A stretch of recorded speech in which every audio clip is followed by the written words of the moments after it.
Puji nama Tuhan, Bapak Ibu Saudara. Pada hari ini saya mau mengajak saudara untuk kembali memperhatikan kehidupan kita, memperhatikan hati kita, sikap kita di hadapan Tuhan. Karena saudara, hidup merupakan sebuah perjuangan. Hidup merupakan sebuah perjuangan. Kita semua berjuang untuk mendapatkan apa yang menjadi kebutuhan hidup. Kita semua berjuang untuk supaya hidup kita menjadi lebih baik. Karena itu, Bapak Ibu Saudara, hidup kita juga dan khususnya kualitas dari hidup kita sendiri itu turut dapat dibentuk melalui apa yang menjadi pikiran kita, Saudara.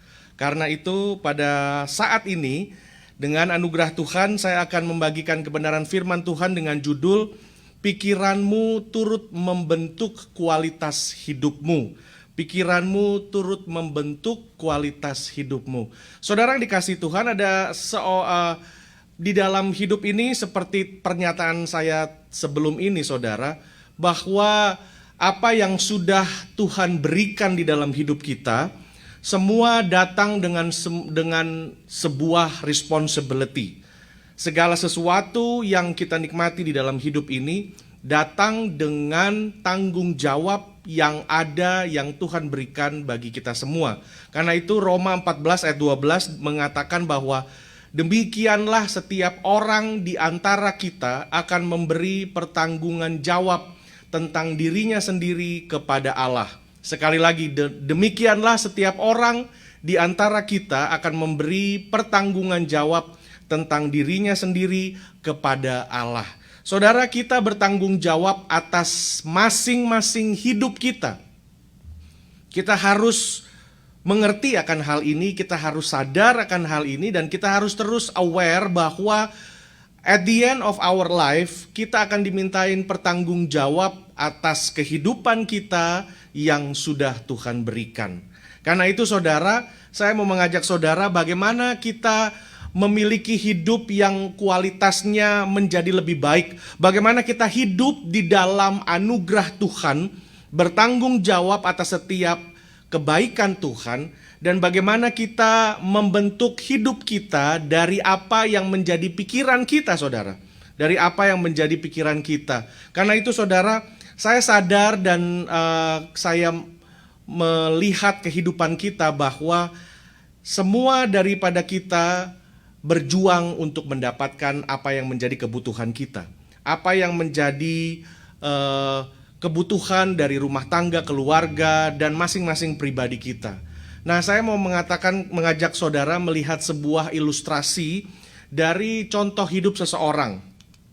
Ada seorang yang bernama Srikant Bola, saudara. Srikant Bola ini dia terlahir dengan mata yang tidak bisa melihat. Selalu dikucilkan semasa sekolah dan mendapat penolakan dari setiap badan dan lembaga pendidikan dengan alasan keterbatasan fisik. Nah, dia biasa dibesarkan karena keterbatasan fisik yang ada, dikucilkan di dalam lingkungannya. Tetapi itu semua tidak membuat Srikant menyerah atas kehidupannya. Bahkan orang tersebut, Srikant Bola ini dianggap tidak punya harapan hidup. Ia lahir dari sebuah keluarga miskin yang tidak berpendidikan. Pendapatan orang tuanya hanya sekitar $300 per tahun, saudara. $300 atau sekitar 4 juta rupiah per tahun. Bukan per minggu tapi per tahun, saudara. Namun di usianya yang ke-23 tahun, Srikant Bola ini berhasil mendirikan sebuah perusahaan dan menjadi CEO dari Boland Industries Ltd dengan nilai perusahaan $7,5 juta atau sekitar 98 miliar rupiah, saudara. Jadi kita lihat di sini bahwa bukan saja dia menjadi CEO dari Boland Industry, tapi juga dia menjadi CEO dari Coca-Cola di India. Dan kita lihat Bapak Ibu Saudara bahwa pada saat dia bertumbuh, waktu-waktu yang sulit seperti itu, ada banyak university yang sangat terkenal yang mulai membuka pintu universitas mereka khususnya yang ada di Amerika. Dan akhirnya Serikat Bola ini memilih Massachusetts Institute of Technology atau MIT yang dia diwisuda atau graduate pada tahun 2012. Nah dari situ kita lihat saudara, pada saat dia mulai mendirikan Boland Industry, company ini hanya mempekerjakan 8 orang employee. Dan setelah berhasil, company ini mempunyai sekitar 450 orang. Nah saudara, pernahkah Anda bayangkan bagaimana seorang yang masih sangat muda, yang dilahirkan di keluarga yang sangat miskin, bukan hanya itu saudara, mempunyai keterbatasan di dalam penglihatan, namun bisa mendapatkan apa yang diinginkan, bahkan bisa berhasil sebagai seseorang yang sempat dinobatkan di India menjadi salah satu entrepreneur yang berhasil, yang sukses pada tahun sekitar 2014 sampai 2016 yang lalu. Dan kita lihat saudara bagaimana kita orang yang percaya kepada Tuhan, seharusnya kita mempunyai mental, mempunyai sikap hati yang jauh lebih besar daripada seorang Serikat Bola ini saudara. Dan kita sama-sama mengerti saudara bahwa anak ini atau orang ini lahir dari kecil sudah buta. Nah berbicara mengenai pertumbuhan saudara, semua orang yang sehat pasti mengalami pertumbuhan fisik pertumbuhan fisik atau pertumbuhan jasmani secara normal, secara baik. Dan semua ini orang yang bertumbuh sehat itu biasanya juga mendapat asupan makan yang baik untuk fisik supaya bisa bertumbuh. Nah apalagi kita bicara mengenai roh kita yang dapat bertumbuh, harus juga mendapat asupan makanan rohani yang baik supaya kita bisa bertumbuh saudara.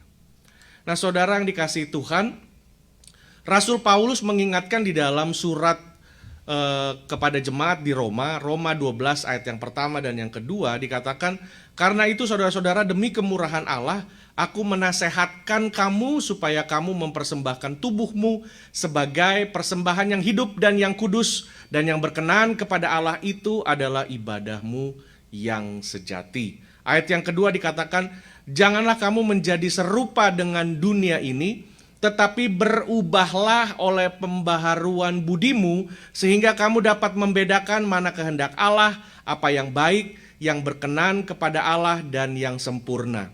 Saudara yang dikasihi Tuhan, yang menjadi prioritas setelah kita menerima Tuhan Yesus, saudara, bagi kita yang sudah menerima Tuhan Yesus sebagai Tuhan dan Juru Selamat, bagi kita yang sudah mengalami kelahiran baru, menerima Yesus sebagai Juru Selamat bukanlah akhir dari perjalanan kita sebagai manusia. Menerima Yesus sebagai Juru Selamat bukanlah sebuah titik tertinggi di dalam perjalanan iman kita, saudara. Jadi menerima Tuhan Yesus sebagai Tuhan dan Juru Selamat merupakan langkah awal dari semua proses keselamatan saudara. Langkah awal dan di mana Tuhan akan mulai membuka pintu-pintu yang sebelumnya tertutup. Jadi menerima Tuhan Yesus merupakan langkah awal di mana kita dapat mengalami pembaharuan budi saudara. Jadi menerima Tuhan Yesus sebagai Tuhan dan Juru Selamat baik, percaya kepada Tuhan baik, tapi ingat saudara, iblis pun percaya kepada Tuhan. Jadi kalau kita mau katakan kita sudah jadi orang Kristen, kita sudah jadi orang percaya, itu baik, tapi itu bukan segala-galanya. Karena itu iblis pun percaya, bahkan iblis pun gemetar akan nama Yesus. Nah yang ironisnya kita percaya kepada Tuhan, namun hidup kita seolah-olah kita nggak percaya kepada Tuhan. Karena itu saudara, pada saat ini saya mau mengajak saudara untuk melihat sebuah kebenaran firman Tuhan, bahwa perjalanan iman kita sebagai orang percaya diawali dari penerimaan kita kepada Yesus Kristus, menerima Yesus Kristus sebagai Tuhan dan Juru Selamat, dan dari situ barulah kita masuk ke dalam proses, saudara, untuk memperbaharui akal budi, pikiran, jiwa kita, saudara. Nah, saudara, kita lihat bahwa di dalam Matius 26 ayat 41 dan Markus 14 ayat 38, ini yang menjadi perkataan Tuhan Yesus sendiri. Dikatakan berjaga-jagalah dan berdoalah supaya kamu jangan jatuh ke dalam pencobaan. Roh memang penurut tetapi daging lemah. Jadi sekali lagi, saudara, di dalam hidup kita sebagai orang percaya, janganlah kita menganggap sebuah jaminan permanen pada saat kita menerima Tuhan Yesus, maka hidup kita akan senantiasa diberkati. Maka hidup kita akan naik terus, akan tidak pernah mengalami kepahitan dan kekecewaan. Menerima Tuhan Yesus sebagai Tuhan dan Juru Selamat merupakan sebuah anugerah yang besar yang akan memampukan kita melewati tantangan hidup, yang akan memampukan kita melewati segala permasalahan, yang akan memampukan kita melewati segala macam kepahitan hidup. Namun bukan berarti jaminan bahwa kita tidak mengalami segala kesukaran atau penyakit dan lain-lain. Kita masih mengalami semua itu, saudara. Karena itu ilustrasi yang tadi saya perhadapkan kepada Bapak Ibu Saudara, seorang muda yang sangat berhasil di usia yang muda walaupun serba terbatas, itu sesungguhnya dapat memacu motivasi dan hati kita untuk semakin menjadi seorang individu yang lebih baik, seorang anak Tuhan, seorang murid Kristus yang akan menjadi lebih baik. Dan hari ini kita akan dengar dan belajar bersama-sama bagaimana kita mengelola kehidupan kita lewat apa yang kita pikirkan. Karena itu, saudara, Tuhan Yesus berkata bahwa roh penurut tetapi daging lemah. Roh kita menurut, saudara. Begitu kita terima Tuhan Yesus jadi Tuhan dan Juru Selamat, roh kita disempurnakan, roh kita diberikan roh yang baru. Bahkan diberikan kuasa yang baru. Roh kita yang sebelumnya mati, roh kita yang sebelumnya rusak, saudara, diberikan kehidupan yang baru. Roh kita dibangkitkan, mempunyai roh yang baru, dan roh ini menurut. Namun yang bisa mempengaruhi roh adalah pikiran kita, saudara. Karena itu roh memang penurut. Karena itu Tuhan Yesus melalui Rasul Paulus, dia menulis di sini, tetapi berubahlah oleh pembaharuan budimu. Paulus tidak menulis mengenai hal-hal yang berbau dengan rohani kita. Yang jadi prioritas dari Rasul Paulus adalah bagaimana kita menata ulang budi, akal, pikiran, dan jiwa kita. Karena roh kita sudah diselamatkan, saudara. Begitu menerima Kristus Yesus sebagai Tuhan dan Juru Selamat, roh kita sudah diselamatkan, roh kita statusnya berubah. Sudah berpindah kepada kekekalan, berpindah kepada orang yang mendapatkan anugerah, bukan lagi yang harus dihukum, tetapi orang yang dimerdekakan oleh darah Kristus. Karena itu yang menjadi perhatian kita, bagaimana roh kita itu bisa mempengaruhi akal budi, pikiran, dan jiwa kita. Nah, karena itu, saudara, saya mau mengajak saudara melihat pada hari ini bahwa marilah kita sama-sama mengerti dan senantiasa waspada dengan apa yang kita pikirkan tiap-tiap hari, tiap-tiap saat. Dengan apa yang kita pikirkan. Karena apa yang kita pikirkan ini, saudara, bisa mempengaruhi perasaan kita. Bisa mempengaruhi perasaan kita dan akhirnya dapat mempengaruhi sikap dan tindakan kita.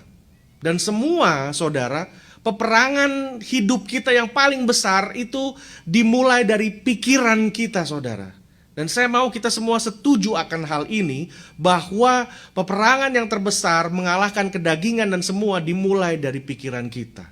Nah, saudara yang dikasihi Tuhan, saya mau mengajak saudara melihat bahwa apa yang di dalam diri setiap kita ada sebuah gambaran tentang Allah yang terbentuk melalui apa yang kita baca, apa yang diajarkan kepada kita, dan yang terbentuk melalui setiap pengalaman dan perasaan kita. Baik pengalaman manis dan pengalaman pahit, itu semua membentuk gambar Allah di dalam pikiran kita.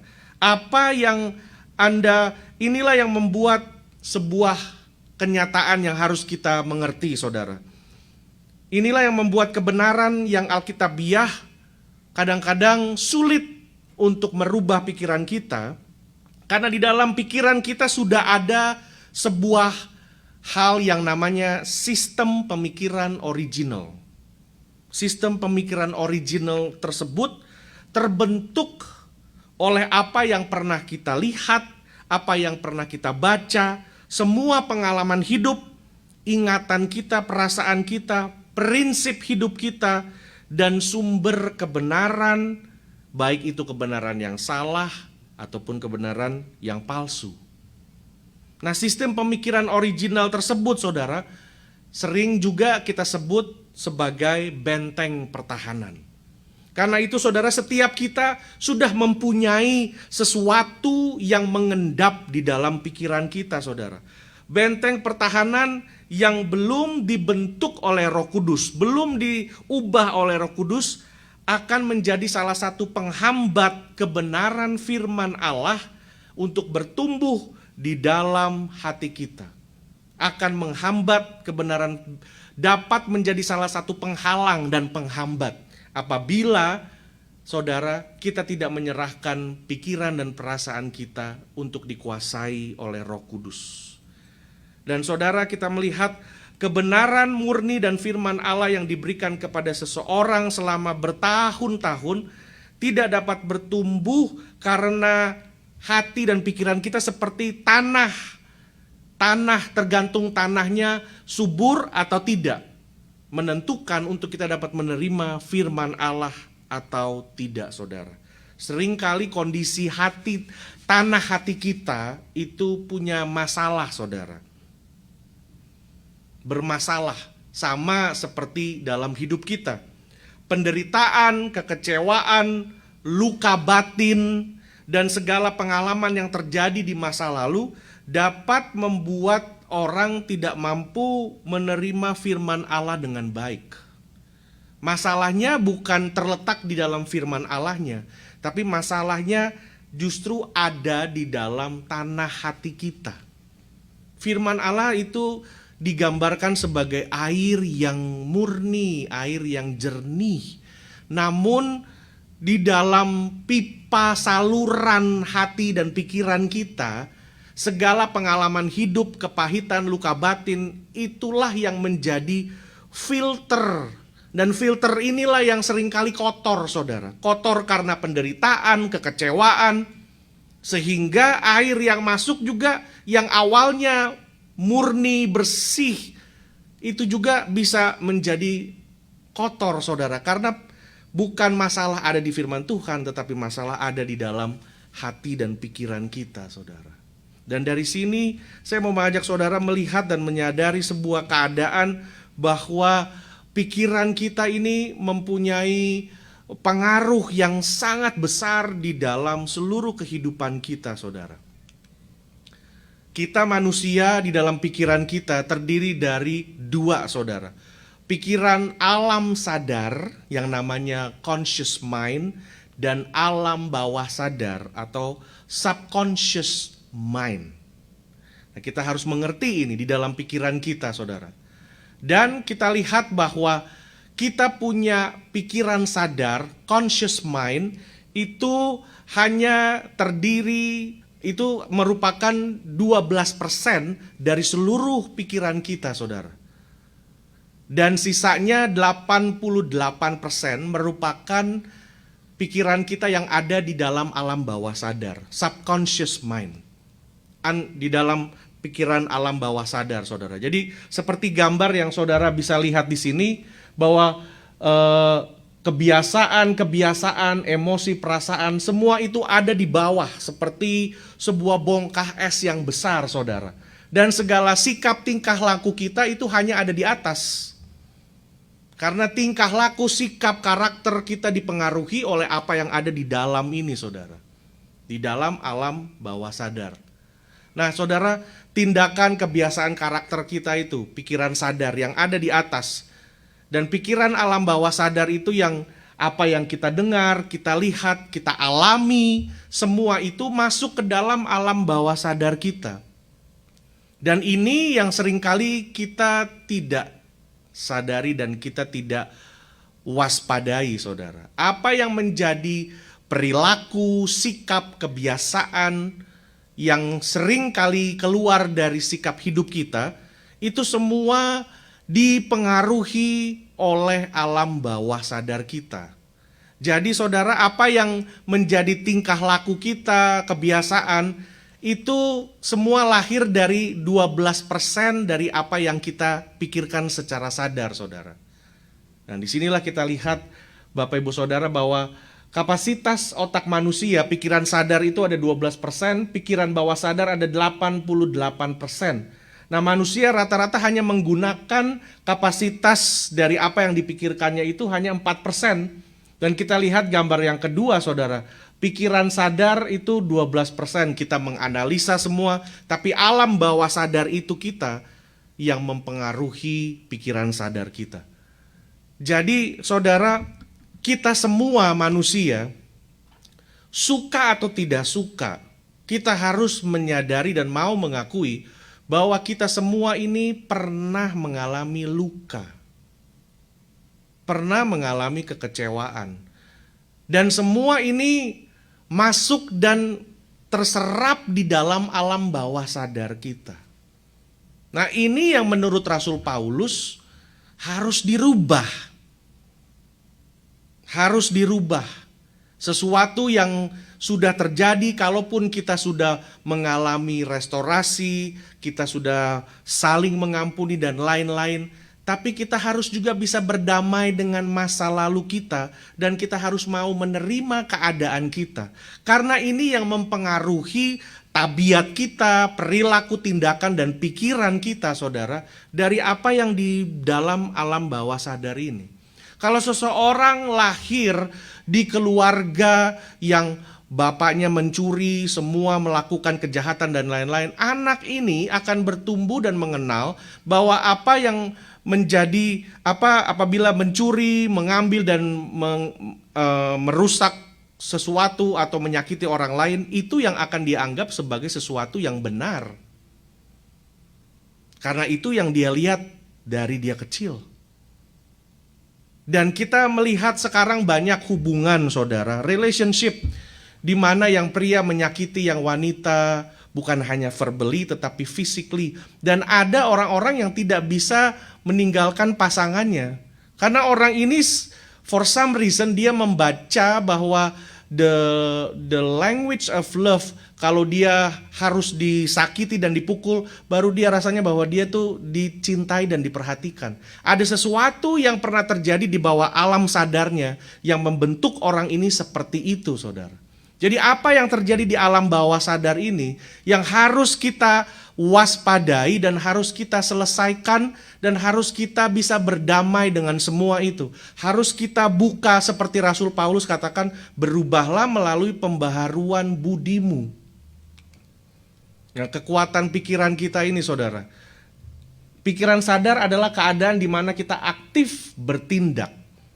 Aktif bertindak. Pikiran bawah sadar bertugas menyimpan program dan menyimpan memori semua ingatan, kebiasaan, kepribadian, pola perilaku, serta mengatur berbagai fungsi organ tubuh.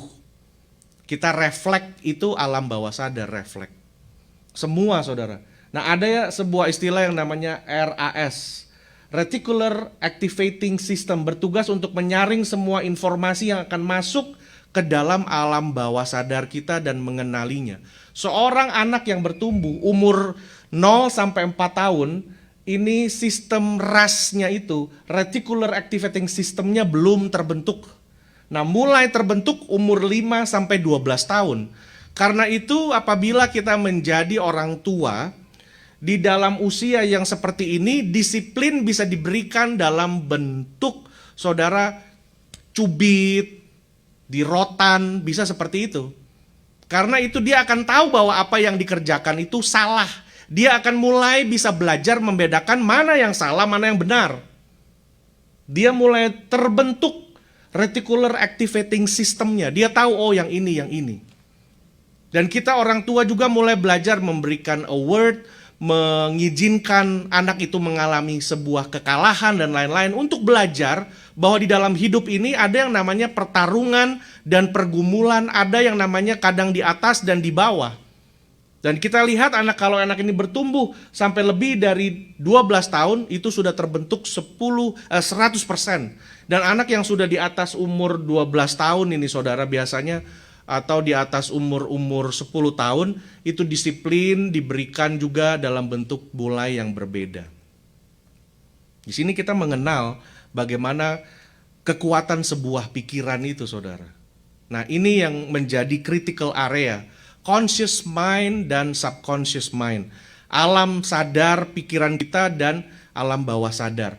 Nah, saudara, apa yang kita lihat visual, audio, dan segala informasi yang kita terima, itu semua masuk sampai ke dalam subconscious mind, alam bawah sadar. Dan di dalam antara alam bawah sadar dan alam sadar, harus ada yang namanya filter itu, saudara. Nah, filter itu yang semua manusia normal harus mengalami itu. Seperti kita dari kecil diajar tata krama, etika, semua moral, nilai hidup. Itu yang akan memberikan kita sebuah filter, sebuah standar antara subconscious mind dengan conscious mind. Dan harusnya yang menjadi filter itu adalah firman Tuhan. The word of God. Karena itu yang akan banyak mengubah bagaimana kita memandang sesuatu. Bagaimana kita masuk dalam proses-proses hidup sehari-hari. Karena saudara kalau dari kecil kita tidak ada yang mengajari, maka kita mempunyai kecenderungan untuk mempunyai mentalitas orang kalah, a loser's mentality atau victim mentality. Mereka pikir, oh ya, kita nih dari kecil diiniin ya, waktunya kita mesti stand up dan lain-lain. Nah, itu yang sudah terpatri dan terbentuk di dalam subconscious mereka, saudara, alam bawah sadar. Dan ini yang menjadi satu prioritas yang Paulus alamatkan bukan hanya sebenarnya buat jemaat di Roma, tetapi buat semua kita, saudara. Janganlah serupa dengan dunia ini, tapi berubahlah oleh pembaharuan budi. Roh kita menurut, tapi bagaimana yang kita lakukan terhadap akal, pikiran, perasaan kita ini, saudara, yang harus kita perhatikan. Karena hidup kita dapat dibentuk oleh apa yang kita pikirkan, saudara. Nah, ayat pokok kita pada hari ini hanya ada satu, saudara. Filipi 4 ayat yang ke-8. Ini yang Rasul Paulus juga ingatkan buat kita semua. Dikatakan, jadi akhirnya saudara-saudara, semua yang benar, semua yang mulia, semua yang adil, semua yang suci, semua yang manis, semua yang sedap didengar, semua yang disebut kebajikan, dan patut dipuji, pikirkanlah semuanya itu. Saudara, saya kembali lagi sebentar ke area ini ya saudara. Pikiran kita sebagai manusia. Pikiran kita sebagai manusia. Tadi saya jelaskan bahwa kita suka atau tidak suka, kita harus mengakui bahwa pikiran kita ini dari kita kecil sangat dipengaruhi oleh apa yang terjadi di luar diri kita. Kita dibesarkan oleh kedua orang tua yang tidak sempurna. Pada saat kita dibesarkan, mungkin ada perkataan, mulai orang tua kita membandingkan kita. Kamu gak seperti kokomu, kamu gak seperti ini. Kamu kok bodoh amat, kamu gak seperti ini. Dan kata-kata itu, verbally yang kita dengar, orang lain yang mengejek kita, orang lain yang menyakiti kita, itu masuk dan mengendap di alam bawah sadar kita, saudara. Dari situlah yang mempengaruhi segala perilaku kita. Kita jadi orang yang tidak punya fighting spirit karena kita sudah percaya dengan apa yang orang katakan. Kamu nih bodoh, you're not worth it. Kamu nih sebenarnya papa mama mau anak perempuan, dapat anak laki-laki. Atau sebaliknya. Udah mengalami penolakan, segala kepahitan hidup, segala pergumulan hidup yang kita terima, walaupun kelihatannya di luar kita baik-baik saja, tapi kita nggak tahu apa yang ada di dalam. Karena itu pemazmur Daud luar biasa, dia bilang ini, selidiki aku Tuhan, lihat hatiku. Karena itu berkata kepada hati yang paling dalam, saudara. Hati yang paling dalam ini, walaupun terjadi puluhan tahun yang lalu, tapi itu sudah membentuk karakter kita, saudara. Segala sesuatu yang ada di dalam alam bawah sadar, kalau kita nggak selesaikan dengan Tuhan, we just swipe under the rocks dan kita pikir, udah, times will heal. No. Nggak bisa dengan kita bilang time will heal juga, saudara. Dia ada di dalam. Nggak pernah terkorek. Tapi iblis bisa pakai itu untuk menjatuhkan engkau, untuk mengganggu engkau. Kalau saudara lagi mau sungguh-sungguh sama Tuhan, mau bertobat, mau apa, dia tinggal bisikan itu saja. Dia panggil memori itu, dia keluar lagi. Kayak kamu ini bisa aja begitu. Kamu tuh udah gagal di sini, kamu udah begini di sini, di sini. Itu dipanggil lagi di sini, saudara. Karena itu peperangan kita yang terbesar memang di pikiran kita ini. Karena apa yang terlihat di luar kita bisa baik dan segala macam, itu dibentuk dari apa yang ada di dalam subconscious, alam bawah sadar kita ini. Makanya saudara baca Mazmur dan Amsal, itu seperti healing terapi buat hati kita. Seperti kita bilang datang sama Tuhan, kita menelanjangi diri kita dan kita bilang, Tuhan, hanya Tuhan yang sanggup untuk buka semua ini dari hati saya. Supaya bisa mengoreksi. Kenapa kok aku gampang marah, kenapa aku begini, kenapa? Itu ada ternyata di dalam alam bawah sadar yang terjadi puluhan tahun yang lalu. Walaupun saya sudah memaafkan, tapi saya belum berdamai dengan hal itu. Apapun keadaan kita hari ini, saudara, itu juga dibentuk dari keluarga kita, dari kita bertumbuh, dari kita asal dari mana, semua itu membentuk siapa saudara adanya hari ini. Dan kita harus bisa menerima hal itu. Nah, ini yang menjadi pergumulan kita, saudara. Kita harus benar-benar paham dan mengerti. Ada banyak orang cuma mungkin, saudara ya, berdoa dan segala macam. Tuhan, saya minta hanya iman, mengimani dan segala macam. Dan kadang-kadang kita minta Tuhan mungkin belum kasih atau Tuhan tidak kasih, kita nggak mengerti. Kalau Tuhan lihat, kalau saya kasih ini kamu bakal jadi sombong. Kalau saya kasih ini kamu tinggalkan aku karena I know who you are. Tuhan tahu who we are, bukan Tuhan tahu karakter kita dan hati kita yang paling dalam, saudara. Kalau kita bilang, gini, padahal kita hanya mau mengejar kehormatan yang kita cari. Kita nggak punya nilai, karena apa? Di dalam subconscious kita nggak punya lagi nilai diri, kita sudah hancur karena pengalaman-pengalaman hidup. Dan kita nggak sadar kalau kita nggak lagi punya nilai diri yang utuh. Dan itu hanya bisa Roh Kudus yang kasih tahu kita, saudara. Pada saat kita meluangkan waktu dengan Tuhan. Makanya di dalam Mazmur dan Amsal penuh dengan kata-kata Tuhan, selidiki aku. Bahkan saudara lihat kebenaran firman Tuhan sanggup membelah antara roh dan jiwa, pikiran dan jiwa itu bisa dibelah-belah dengan Roh Kudus. Dia masuk paling dalam sampai kita tuh sampai akhirnya kita cuma bisa wow. Kok selama puluhan tahun, sudah umur sekian saya baru tahu ya.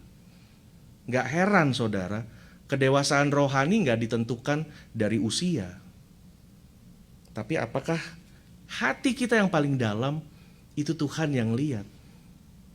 Jadi kalau saudara sedang ada dalam pergumulan, mau minta sesuatu dan lain-lain, mungkin sudah sekian belas tahun, puluh tahun belum, saudara mesti cek dengan Tuhan.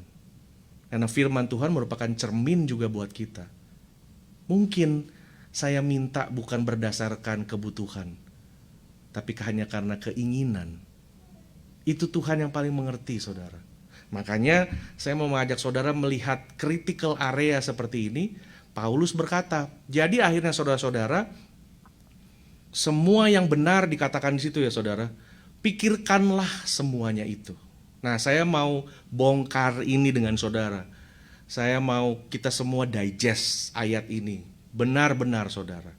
Nah, kita mau melihat yang pertama ya saudara, di dalam waktu Paulus tulis ini ada 8, saudara perhatikan. Jadi akhirnya saudara-saudara semua yang benar 1, semua yang mulia 2, semua yang adil 3, semua yang suci 4, semua yang manis 5, semua yang sedap didengar 6, semua yang disebut kebajikan 7, dan patut dipuji 8. Ada 8 hal yang Paulus bikin list. Namun saya mau mengajak saudara melihat sesungguhnya apa yang Paulus kerjakan lebih daripada 8 list yang kita lihat. Nah, saya mau mengajak saudara melihat Paulus menulis ini sebenarnya terbagi 2. Yang pertama ada 6 dan yang kedua cuma hanya 2. Yang ada 6 saya kasih lihat saudara. Yang 6 ini ya saudara. Semua yang benar 1, semua yang mulia 2, yang adil 3, yang suci 4, yang manis 5, yang sedap didengar 6. Sesungguhnya sampai di situ. Dan semua yang disebut kebajikan dan patut dipuji itu masuk kategori yang sedikit berbeda. Karena kalau dilihat dari translation bahasa dari bahasa Yunani sampai ditranslate ke bahasa Indonesia atau bahasa Inggris, bahasa Indonesia dan bahasa Inggris artinya banyak yang sama.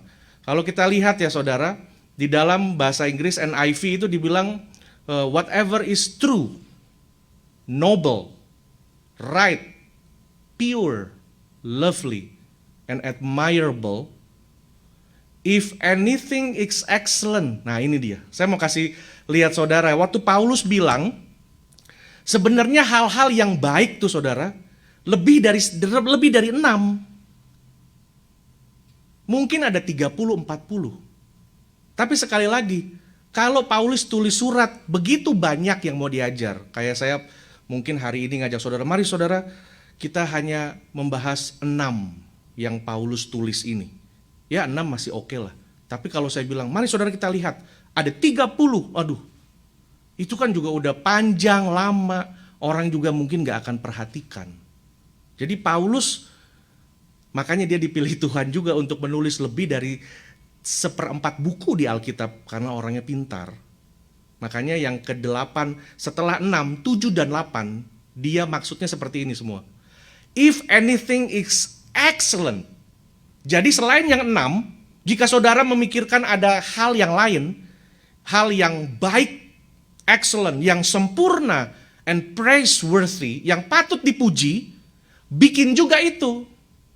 Jadi 2 ini kalau lihat di bahasa Indonesia ya saudara, semua yang disebut kebajikan, selain benar, mulia, adil, suci, manis, sedap didengar, apalagi yang semua yang disebut kebajikan.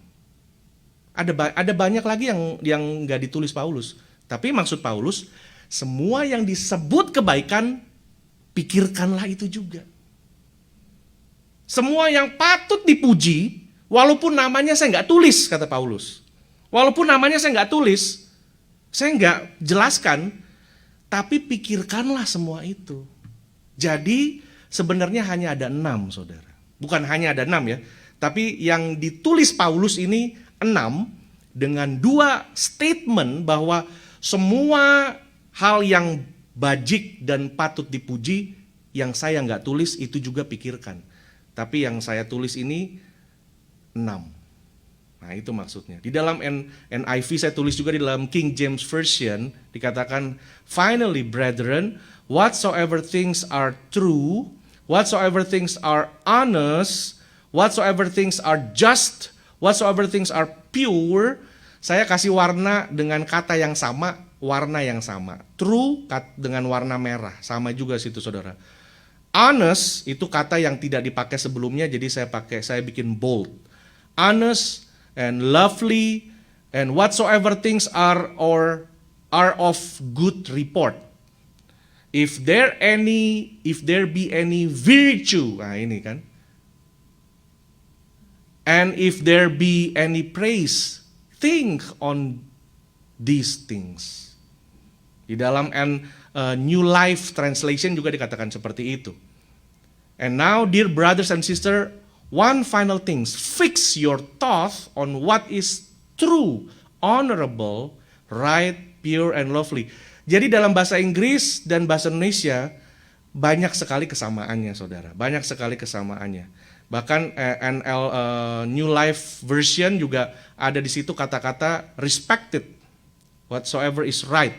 Nah sekarang saya mau ajak saudara masuk kita satu-satu ke dalam 6 hal yang Paulus catat, saudara. Sebelum kita masuk ke sana, saya mau ajak saudara melihat karena ayat ini berbunyi seperti itu. Jadi akhirnya saudara-saudara, at the end ya saudara, pikirkanlah semuanya itu. Kata pikirkanlah, pikir. Sebuah kata yang juga mempunyai arti yang sangat luas, saudara.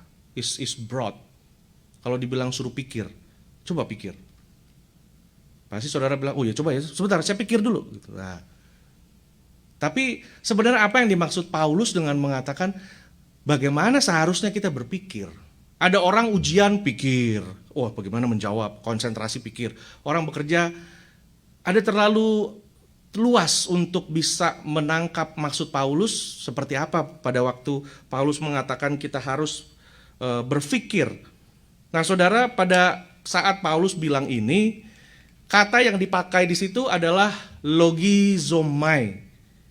Jadi di dalam bahasa Inggris itu sebenarnya bukan dipakai kata think, tapi consider, yang artinya mempertimbangkan. Jadi bukan kita disuruh tiap hari, oh pikirkan yang manis, coba pikir-pikir apa yang manis. Bukan seperti itu, saudara. Jadi yang Paulus sedang mau ajar kepada kita adalah mempertimbangkan di sini bukanlah tindakan akhir atau tindakan aktivitas intelektual, bukan.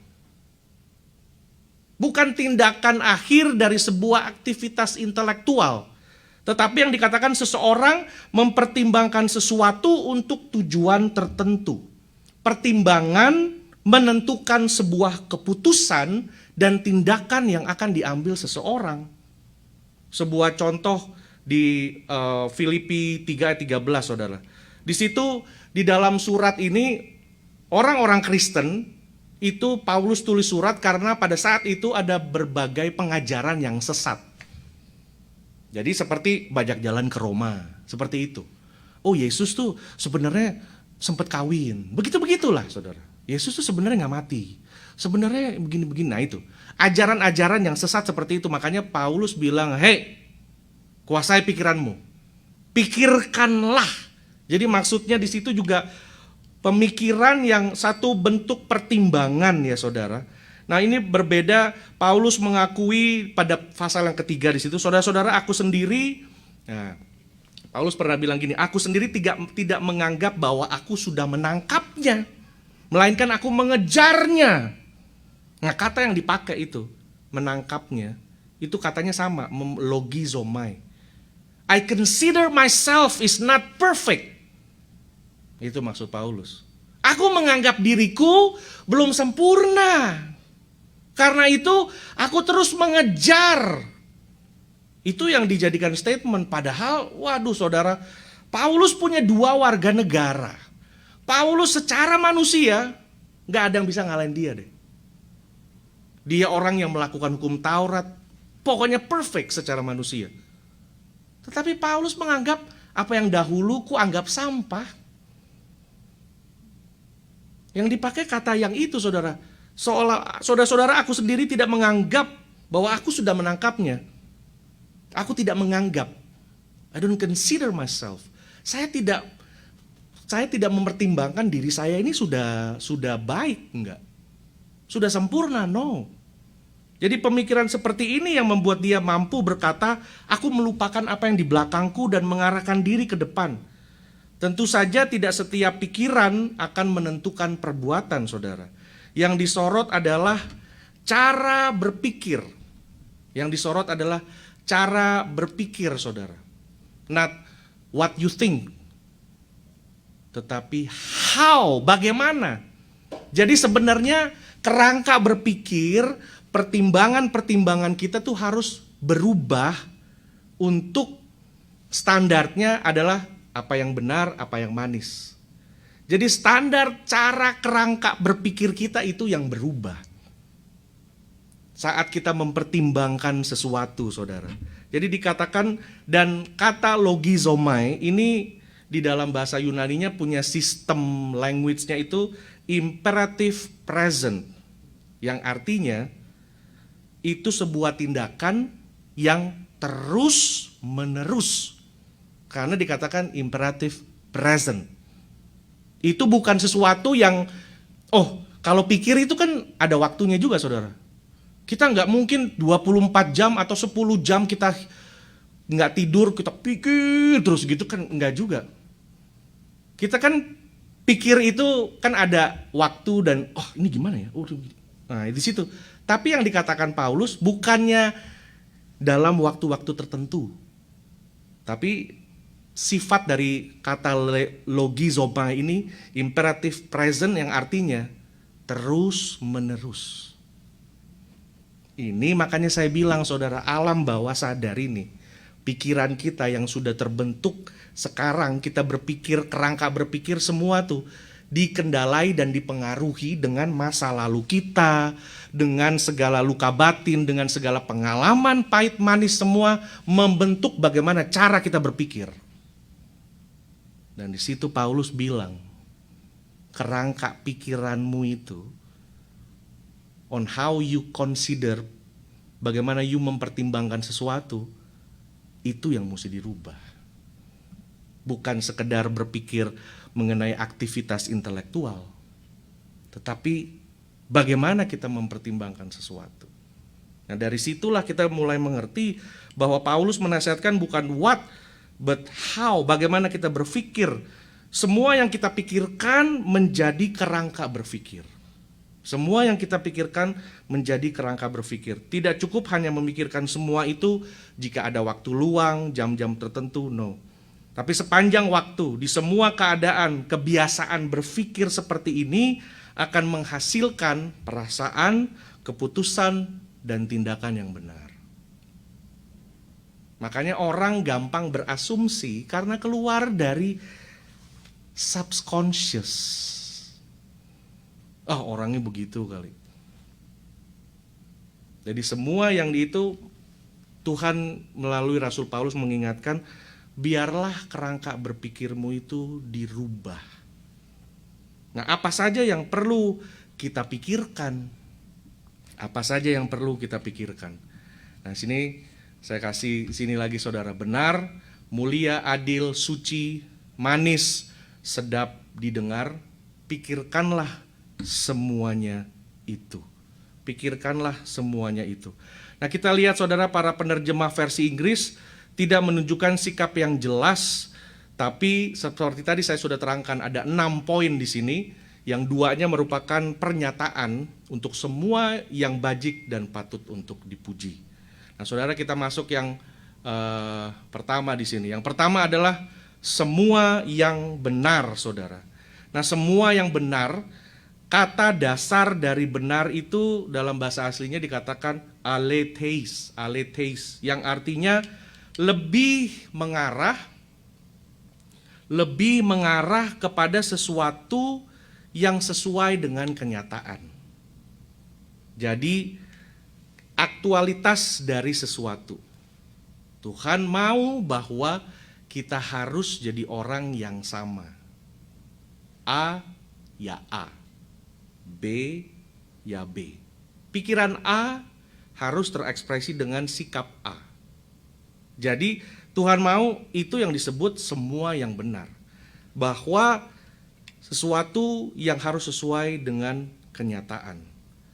Nah, makna seperti ini Rasul Paulus kontraskan dengan apa yang dia pernah kirim surat ke jemaat salah satu jemaat di Roma, namanya jemaat Kreta. Dikatakan jemaat ini nih dikatakan bahwa mereka, tetapi Titus 1 ayat 12 dikatakan tidak seperti orang-orang Kreta yang suka berbohong. Nah ini, jadi Tuhan juga mau kita jangan jadi orang yang munafik atau orang yang juga suka berbohong dan orang yang menipu, saudara. Nah kita semua termasuk saya pernah berbohong. Kalau saya bilang gak pernah berbohong, saya sedang berbohong. Jadi seperti itu, saudara. Tuhan mau biarlah kita memikirkan sesuatu yang sesuai dengan kenyataan. Dan lebih daripada itu, saudara, dikatakan bahwa yang benar, aletheos itu bukan hanya sesuai dengan realita, tetapi realita yang tertinggi. Realita yang sesuai dengan firman Allah. Kalau firman Allah katakan kita orang-orang yang lebih daripada pemenang, kita anak-anak raja, maka konsep itu harus jadi pikiran kita supaya kita bisa bersikap laku, bertingkah laku seperti anak-anak raja. Seperti orang yang berkemenangan, karena realitas yang tertinggi adalah realitas kebenaran firman Tuhan. Amin, saudara.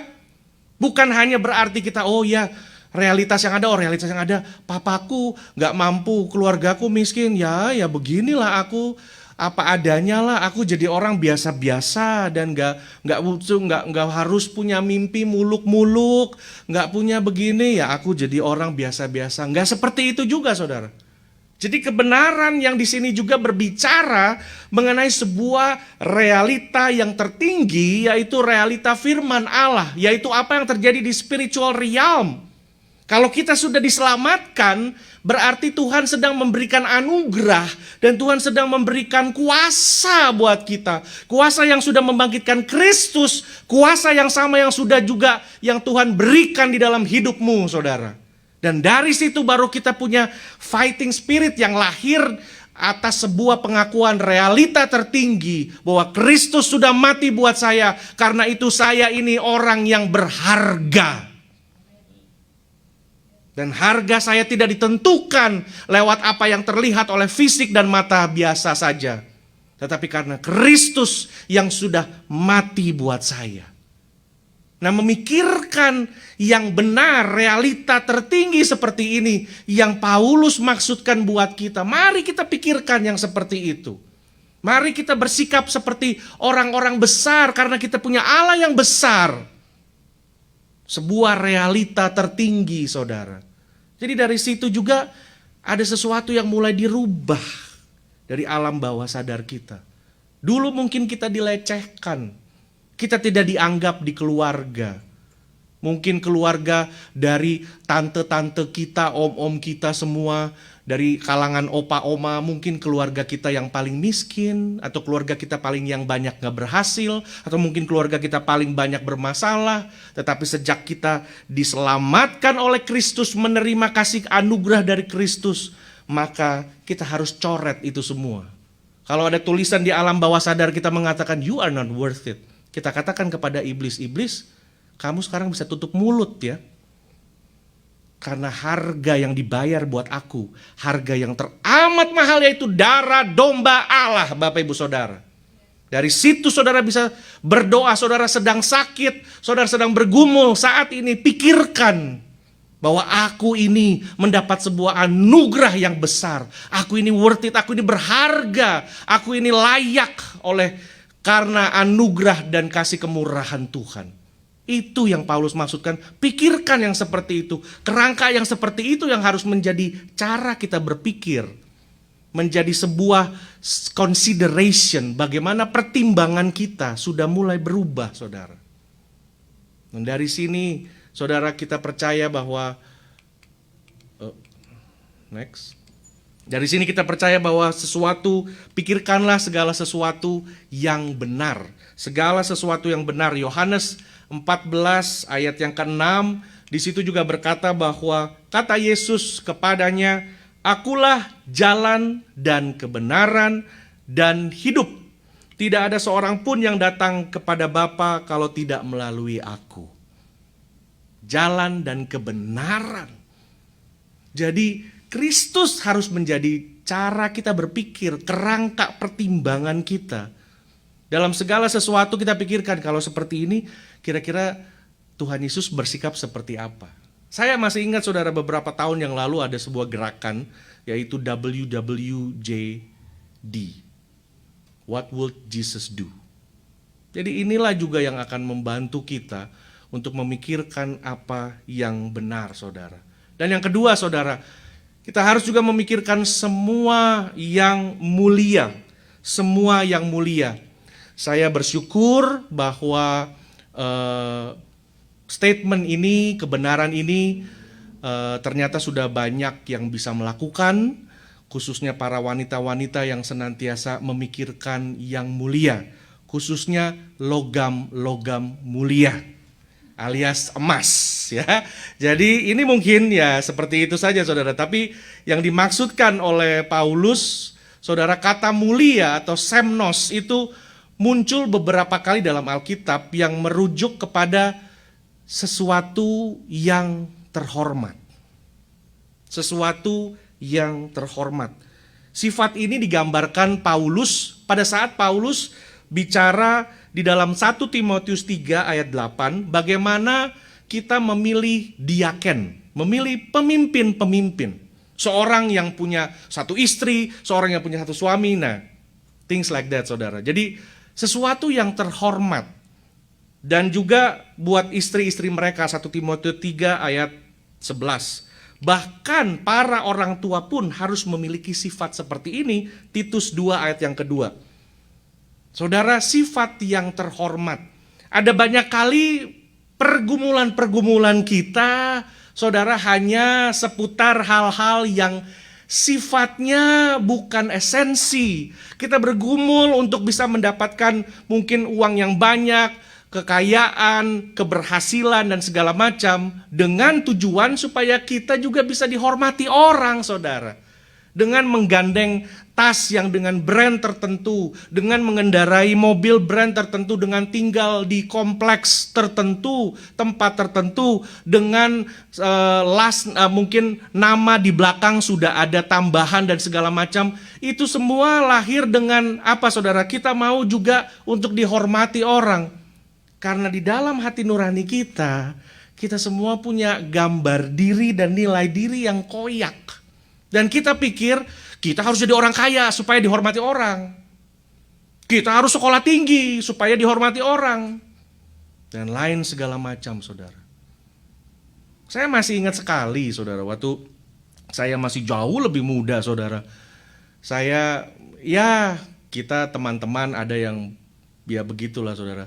Kalau saya pergi ke gedung atau mall yang bagus-bagus di Jakarta 20-30 tahun yang lalu, kalau saya bawa mobil, dan saya lihat di sini juga sama, saudara, di Amerika juga sama, karena manusia, ya akar-akarnya manusia. Kita masuk hotel bagus semua, kalau mobil Jepang dan lain-lain ya semua biasa aja. Tapi kalau mobil Eropa atau mobil-mobil Itali, waduh, kalau bisa yang bukain pintu sambil jongkok-jongkok, saudara, mari, waduh. Kalau bawa kijang butut suruh parkirnya di luar begitu. Jadi kita lihat kita bertumbuh, dan dunia ini, saudara, sedang mempengaruhi cara berpikir kita bahwa orang yang kuatlah, yang hebat, yang kaya dan segala macam yang akan mendapatkan posisi dan kehormatan. Tetapi yang Paulus katakan, kalau kamu jadi orang tua, pikirkanlah biar hidupmu juga boleh terhormat. Pikirkanlah hal-hal yang terhormat. Saya nih begini. Bukan kehormatan kita semua itu, saudara, bukan lahir daripada apa yang kita miliki. Dan ini yang harus diajar kepada keluarga kita, saudara. Supaya mereka mengerti. Dan mereka memahami juga, saudara. Dan dari sini kita diajar Tuhan untuk biarlah kita menjadi the man of karakter, karena dari situlah akan kita, orang menghormati kita pada akhirnya karena kita, saudara. Karena kita. Ada sebuah ilustrasi. Ada seorang hamba Tuhan, karena undangan pelayanan, beliau mesti pergi ke luar negeri. Karena last minute Karena itu, tidak hanya dapat kelas ekonomi yang sangat murah, namun ada seorang jemaat yang terbeban dan digerakkan Tuhan untuk upgrade menjadi first class. Waktu dia naik first class, itu kan luar biasa saudara. Dia tinggal pencet, flight attendant-nya datang. Yes, how can I help you? Oh, I want to try this. Jadi sepanjang perjalanan dia sudah coba 5 jenis makanan dengan 5 jenis minuman. Dia order semua. Dan ini flight attendant sangat menghormati. Nah sekarang pertanyaannya saudara, sebenarnya yang dihormati itu dia atau tiketnya saudara? Waktu dia pulang dia tiketnya ekonomi. Ya ekonomi ya begitu aja. Tapi waktu dia pergi dia naik first class, dia dihargai karena tiketnya itu saudara. Nah kita harusnya hidup kita ini saudara harus berkenan di hadapan Tuhan dan manusia. Apabila kita berjalan dengan tuntunan Tuhan dan penyertaan Tuhan, maka hormat itu akan datang secara naturally. Karena orang gak akan ngelihat, orang bisa menghormati orang yang biasa-biasa karena karakternya itu saudara. Jadi di sini Paulus mengingatkan kita, marilah kita menjadi the man of character. Orang yang benar-benar hidup layak dan pantas untuk dihormati. Itu saja saudara. Dan pantas dan layak untuk dihormati. Yang ketiga saudara, pikirkanlah semua yang adil. Semua yang adil. Nah, dipakai kata dari dikaya itu berasal dari kata dasarnya dikaios yang berarti benar atau adil. Punya 2 arti nih saudara. Punya 2 arti. Tapi saya sampai saat ini banyak yang masih memperdebatkan sebenarnya Paulus nih memaksudnya benar atau adil. Tapi saya lebih rasa srek untuk memakai ini dengan apa yang sebenarnya dikatakan dari sifat dan karakternya Paulus. Saya lebih setuju bahwa ini memang sesuatu yang benar. Sesuatu yang benar. Nah maksudnya gini, sesuatu yang benar ini saudara sesuai dengan kepatutan. Hal yang patut. Contohnya anak-anak patut menghormati orang tua. Jadi yang benar di situ maksudnya hal-hal yang patut, yang berkenan di hadapan Allah. Yang benar di hadapan Allah. Karena hal yang benar sekarang ini saudara, yang benar bagi saya belum tentu benar bagi Anda. Yang benar bagi dia belum tentu benar bagi kita. Tapi di sini berbicara mengenai yang benar adalah sesuatu yang pantas dan patut. Anak patut menghormati. Yang berkenan di hadapan Allah. Yang hidupnya benar di hadapan Allah itu. Yang hidupnya benar di hadapan Allah. Jadi pendeknya dikaios di sini mengarah kepada kesesuaian standar moral manusia maupun standar kekudusan Tuhan saudara. Jadi kebenaran sejati bukan dari perbuatan kita, melainkan kesempurnaan karya Kristus. Ini dia. Melainkan kesempurnaan karya Kristus. Saya sengaja tidak mau melanjutkan lebih panjang karena nanti saya akan tutup khotbah saya ini dengan semua yang adil atau semua yang benar dari hal yang ketiga ini saudara, untuk penutup dari khotbah ini melalui sebuah ilustrasi. Jadi dari sini saudara kita masuk lagi yang keempat. Marilah kita pikirkan semua yang suci. Nah semua yang suci sini, semua penerjemah memperkatakan ini dengan kata haknos. Artinya saudara, suci di sini, sekali lagi ya saudara, suci di sini kalau saudara lihat di dalam terjemahan bahasa Inggris, nanti kita bisa balik lagi ya saudara, terjemahan bahasa Inggris, suci di situ nggak ada di dalam bahasa Inggrisnya holy. Jadi suci situ bukan holy saudara. Jadi kita lihat di situ Semua yang suci, maksudnya kata yang dipakai adalah hagnos, yaitu pure, murni, sesuatu yang murni. Saudara, Paulus mau, dan Tuhan melalui Rasul Paulus menginginkan biarlah kita punya pikiran tuh murni, memikirkan hal-hal yang pure, yang memang otentik daripada Tuhan. Karena banyak kali saudara, sekali lagi ya, dengan pengalaman hidup dan lain-lain, memang kita kan penuh manusia yang juga penuh dengan pertimbangan. Oh, bagaimana kalau nanti dia begini. Kita juga sudah mempersiapkan untuk sesuatu if bad things happen. Kita juga harus bersiap. Tetapi dalam kasus ini apa yang Tuhan mau adalah baiklah kita juga memikirkan hal-hal yang penuh dengan ketulusan dan kemurnian, saudara. Di situ kita lihat kemurnian dalam arti terbebas atau terlepas, terpisah dari segala yang najis dan yang jahat. Yang najis, pikiran cabul, dan yang jahat, saudara. Jemaat Korintus seharusnya, Paulus katakan jemaat Korintus seharusnya menjadi perawan yang suci, yang murni bagi Kristus. Nah, itu dipakai kata hagnos juga di situ, saudara. Di tempat yang lain Paulus menyebut jemaat Korintus itu tidak bersalah atau murni dalam segala perkara. Jadi ide daripada di sini Timotius menasehatkan untuk jangan terburu-buru menumpang tangan atas seseorang sehingga turut terlibat dalam kesalahan. Dia perlu menjaga kemurnian dirinya dia, saudara. Nah, dari sini ide pokok dari sini adalah kita harus menjaga diri dari semua yang najis dan semua yang jahat. Pikiran-pikiran semuanya, saudara. Supaya apa yang pemikiran pertama yang harusnya terlontar dari pikiran kita adalah pemikiran yang tulus, pemikiran yang murni, yang datang daripada Tuhan. Semua yang suci, semua yang murni, yang tulus. Kita mau bantu orang, kita lihat orang, udah tulus. Pikir, oh dia begitu, mungkin dia belum tahu kali, ya udah. Jangan lagi kita entertain. Khusus juga buat saudara-saudara yang bergumul dengan masalah-masalah pornografi dan lain-lain, dari sini juga. Marilah kita berusaha untuk menjaga kekudusan di hadapan Tuhan. Dengan kemurnian hidup kita, pure, tulus di hadapan Tuhan.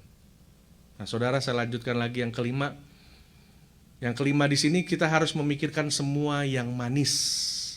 Nah, semua yang manis di sini, saudara, dikatakan bahwa kata ini sebenarnya tidak pernah muncul di dalam perjanjian baru. Tidak pernah muncul dalam perjanjian baru, tapi lebih menunjuk kepada sifat yang disukai atau yang diperkenan banyak orang. Yang disukai atau yang diperkenan banyak orang. Nah, ini kita harus hati-hati, saudara, dan baca lebih lanjut, karena kalau cuma kita arti di sini, kita akhirnya bisa terseret kepada people pleaser. Bukan maksudnya yang disukai orang, oh kita jadi begitu, itu enggak. Semua yang manis. Nah, maksudnya nih seperti ini ya, saudara. Kita jangan jadi orang yang kekeh bin cerewet. Maksudnya seperti itu. Yang kekeh dan cerewet, dan orang yang sangat kaku. Maksudnya gini, semua yang manis, udah jadi orang yang diperkenan dan mudah disukai. Mudah disukai. Bukan harus bukan seperti itu juga, saudara. Jadi maksudnya begini, kita tuh kadang-kadang bisa berkelahi, bisa argumentasi, bisa keluar semua energi untuk sesuatu yang gak worth it untuk diargumentasikan. Contohnya, di LA, bakmi yang paling enak itu bakmi di sini. Nah, nanti temennya denger, lu salah. Bakmi yang enak itu di situ. Ini temen dua akhirnya nggak ngomong 7 tahun gara-gara masalah bakmi. Wah, itu aja, saudara. Lu tahu, mobil ini yang paling kuat, ini begini. Ah, lu salah. Dia begini-begini. Saudara, kalau kita mau jujur ya, saudara harus ingat-ingat dalam hidup kita nih, ada banyak kali kita keluar energi dan semua over things yang sebenarnya nggak worth it untuk diargumentasikan. Bahkan sampai musuhan loh. Emak bapaknya musuhan, anaknya juga ikut musuhan, cuma gara-gara itu doang tuh. Gara-gara ngomongin sepatu lah, ya ini, ya itu, daelah. Aku bingung bener. Jadi dulu saudara waktu awal-awal ya saya memimpin di tempat ini dengan membentuk elders, leaders dan semua yang sama-sama melakukan pelayanan. Nah dulu itu ada orang pernah datang sama saya juga saudara. Wah Pak Sam harus bikin ini nih peraturan. Kalau ke gereja bajunya harus warnanya tuh putih-putih lah Pak Sam. Dan kalau bisa sepatunya tuh yang rapi lah sepatu ke gereja. Jangan pakai sepatu tenis, itu kan bukan lapangan tenis Pak Sam. Itu kan gereja. Jadi gini. Wah saya pikir gitu. Wah maaf Pak, sayanya kayaknya nggak bisa buat gitu saudara. Saya bilang nggak bisa ya Pak, maaf. Karena ini kalau buat gitu kita udah jadi kayak orang Taurat lagi gitu. Menambahkan peraturan yang sebenarnya itu nggak ada kegunaan apa-apa, malah akhirnya kita terperangkap menjadi orang-orang yang by rule and regulation. Datang aja dengan pakaian yang pantas. Dan dari awal ada banyak hal yang memang saya nggak mau urus, seperti mungkin masalah fellowship, masalah kita ada pertemuan habis itu mau makan apa ya. Saya nggak pernah mau ngurus tentang masalah itu saudara. Karena suatu udah ada orang yang pikirin ya udah. Kita bertemu juga udah apa-apa, bukan kita bertemu untuk makannya itu, kita bertemu untuk dengar firman Tuhan. Jadi ada banyak orang ya, untuk urusan gereja yang harusnya kita datang duduk dengan firman, kita nggak terima apa-apa lewat firman, kita datang kita cuma apa saudara? Kita disibukkan karena cuma ngelihat orang. Ngelihat tuh, itu begini. Kalau ngelihat, nanti yang diomongin apa? Ngelihat udah ada ini, makanannya nggak enak di gereja itu ya. Begini. Overthink yang hal-hal yang konyol, saudara. Dan nggak bawa apa-apa buat kita dan buat orang. Jadi kita nih udah istilahnya saudara, oksigen, udara, napas, denyut jantung yang Tuhan berikan, kita udah sia-siakan untuk hal-hal yang pretelan begitu doang, saudara. Itu maksudnya semua yang manis. Pikirkanlah. Jadi jangan jadi orang yang kaku. Kalau ada orang bilang, paling enak mie di situ, ya udah, oke deh. Oke, ya nggak apa-apa. Selera kan boleh beda-beda ya, iya. Tapi udah dibilang gitu, ini orang tetap aja. Iya beda Pak. Tapi Pak, di situ paling enak lah. Udah kayak lidahnya dia nih, itu kayak siapa Ramsay saudara yang ini orang paling apa? Gordon Ramsay. Terima kasih. Waduh. Gordon Ramsay aja nggak begitu, ya kan? Saya juga belum pernah ketemu sih, saudara cuma lihat aja. Tapi janganlah jadi orang tuh yang, aduh ampun deh. Apa gitu terus langsung diperkarakan gitu, saudara. Kalau bisa, diperkara. Ini masalah prinsip Pak Sam, masalah prinsip. Prinsip tapi hati damai dan segala hati kita kotorin cuma gara-gara itu. Saudara, hatimu itu tempatnya Tuhan. Amin saudara. Dia mau hatimu tuh bersih. Dia mau tinggal dalam hidup kita. Kalau hati dan pikiran kita ini bisa dibersihkan oleh Tuhan, jadi dia senang tinggal, betah saudara. Kalau dia mau tinggal yang dia lihat, lu cuma masalah itu ribut. Masalah itu marah. Masalah ini gak bisa tidur. Aduh, mau gimana saudara? Jadi ini yang saya rasa sangat diberkati. Karena apa yang Rasul Paulus ingatkan bahwa jadi orang ya begitulah. Yang berkenan di hadapan Tuhan, yang juga orang bisa terima kita. Saya sadar saudara bahwa kita juga gak bisa menyenangkan semua orang. Tapi jangan bersembunyi di belakang statement itu. Tapi Pak Sam kan kita gak bisa senangkan semua orang. Benar. Tapi sebelum pergi ke statement itu, ada hal yang harus saudara lewati. Apa yang harus saudara lewati? Apakah hidupmu sudah berdiri di atas prinsip kebenaran firman Tuhan apa belum? Apakah hidupmu sudah diterima di dalam lingkunganmu yang harusnya kamu jadi garam dan terang? Terang itu harusnya ada, nggak terang itu saudara bukan kita taruh lampu, bukan kita taruh di bawah kursi. Lampu ya di atas untuk menerangi. Kalau di atas untuk menerangi, apakah hidup kita tuh sudah begitu? Kalau kita sudah sebisa mungkin menjadi orang yang pantas dihormati, yang bisa diterima dan lain-lain, tapi kalau ada satu bersinggungan dengan prinsip kebenaran firman Tuhan dan akhirnya orang lain tidak senang dengan kita, boleh baru. Tapi jangan bersembunyi di balik itu. Bahwa saya begini, ya biarin, ini siapa saya. Kalau gak senang, gak apa-apa. Kita gak bisa senengin semua orang. Nah, itu salah saudara. Tuhan, kalau saudara sudah jadi orang Kristen, Yesus Kristus tumbuh besar, disukai Allah dan disukai manusia. Itu ada tulisannya. Disukai Allah, disukai manusia. Memang at the end kita gak bisa nyenengin semua orang. Tapi itu kan ada proses untuk sampai ke situ saudara. Jadi gak bisa kita langsung lompat dan bersembunyi di situ dan menjadi orang yang gak mau dirubah. Dan tetap aja begitu, kaku. Dan orang kalau orang gak ngomong cuma ngelihat kita aja kayaknya udah, aduh aku tuh kok rasanya gak enak ya. Aduh itu udah repot ya saudara. Kita belum baru kenalin orang ngelihat kita mukanya udah jutek, udah mandi juga jarang, udah make up gak pakai semua. Orang ngelihat kita juga nelan ludah sampai susah. Aduh ngomongnya belum, tapi aura kita tuh udah lebih angker daripada kuburan. Ya jangan, kalau begitu ya udah saudara, malaikat mau datang lindungin kita juga, aduh ini juga nakut kita. Iblis juga gak suka sama kita begitu saudara. Jadi udah ditolak Tuhan, ditolak iblis, udah gak tahu lagi deh. Udah kesian ya. Udah begitu udah tinggal kesian deh lo, udah begitu aja gak ada lagi. Jadi ini semua yang manis, ya jadi orang begitulah, udah gampang aja saudara. Kita semua nih kan juga punya keluarga, punya prinsip hidup yang beda-beda. Ada suka coklat, suka ini. Tapi bukan berarti orang-orang yang suka coklat biasa lebih ini. Kan gak begitu saudara. Nah bangsa ini sekarang nih sedang terperangkap di dalam pikiran yang seperti ini. Karena mereka mengeluarkan Tuhan.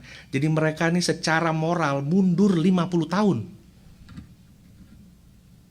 Mundur 50 tahun. Karena begitu. Nilai-nilai Kristen menolak Tuhan. Jadi apa saudara? Kelihatan jadi lebih bodoh. Lebih tidak bermoral, tidak beretika, tidak mempunyai prinsip dan lain-lain. Nah, saya lanjutkan lagi saudara. Yang keenam, yang terakhir. Yang terakhir adalah semua yang sedap didengar.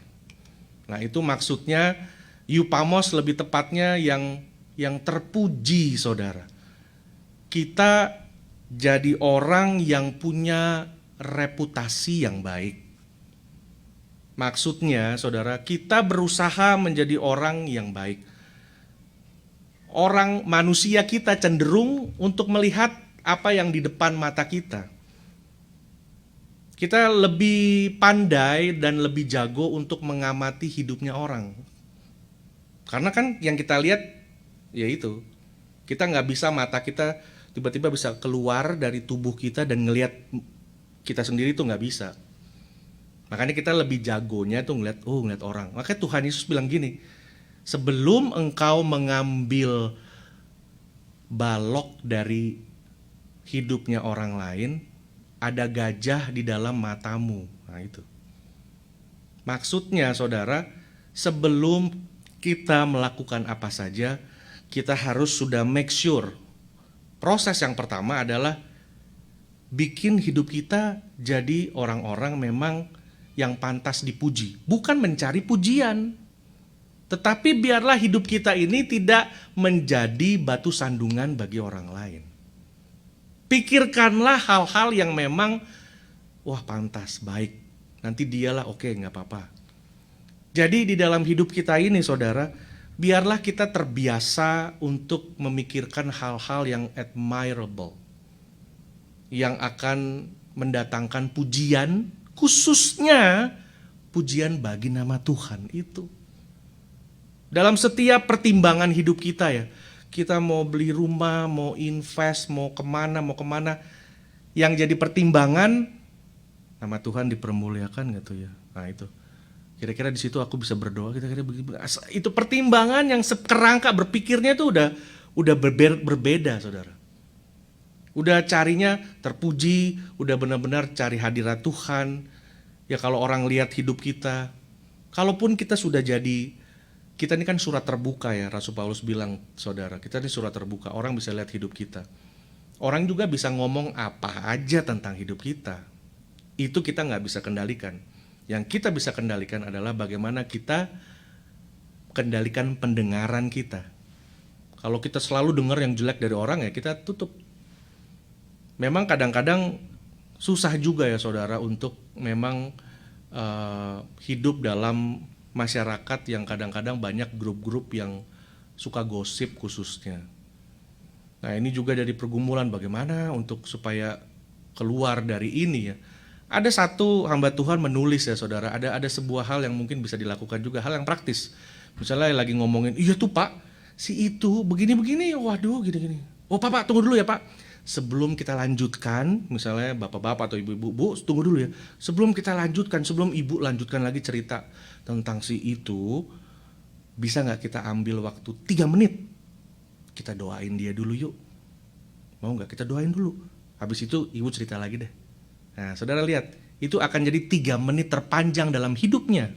Untuk boleh, dia mau cerita lagi. Oh gitu ya pak, oke pak. Nah, itu salah satu saudara. Tergantung saudara, bisa it might be work, bisa juga enggak. Tergantung kebesaran hati saudara, mau melakukannya apa enggak. Tapi itu salah satunya saudara, bagaimana kita mengendalikan pikiran kita. Nah, dari situ saudara, 6 poin di atas tentu saja tidak lengkap. Paulus menambahkan semua kebajikan. Nah saudara, pada akhirnya saya mau mengajak saudara untuk melihat sebuah ilustrasi apa yang sudah kita dengar ini ya saudara. Apa yang sudah kita dengar semua yang benar, yang mulia, yang adil, yang manis, yang suci, yang sedap. Kalau dengan kekuatan kita sebagai manusia, kita mungkin nggak bisa melakukannya saudara. Kalau hanya dengan kekuatan kita sebagai manusia saudara. Kalau hanya kekuatan kita sebagai manusia. Dan sebagai orang percaya saudara, Tuhan mau kita hidup di realitanya Tuhan, realita firman Allah, the spiritual realm. Kita mau kita hidup apa yang kita hidupi sekarang ini, yang kita lihat, kita maunya tuh wah, apa yang Tuhan sudah sediakan buat kita mampu menghidupinya, kita mampu memilikinya. Tapi kan di dalam hidup sehari-hari, keadaan dan kenyataan tuh tidak seperti itu saudara. Karena apa? Kita nih lemah. Kita nih gak bisa disuruh pikirin yang benar dan mulia, kita nih lemah. Karena apa? Saya sadar kita semua at some point pernah terluka, mengalami pengalaman semua. Itu sudah ada dan sudah membentuk pikiran kita. Dan semua yang Paulus anjurkan dalam hidup kita, ini proses bukan sehari semalam. Bukan seminggu, 2 minggu, sebulan, 2 bulan. Proses saudara. Makanya tadi awal-awal dikatakan roh penurut. Tapi daging lemah. Jadi yang harus kita rubah nih memang ini dan proses. Dengan kekuatan kita sendiri, susah saudara, bener.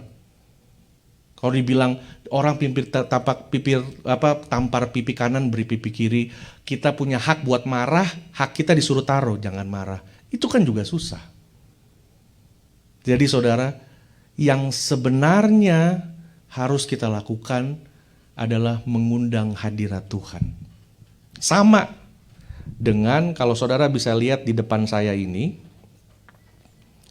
Di depan saya ini saudara ada sarung tangan, glove, dan Alkitab, sarung tangan. Nah sarung tangan ini seperti kita saudara. Dia nih harusnya dihukum, dibakar.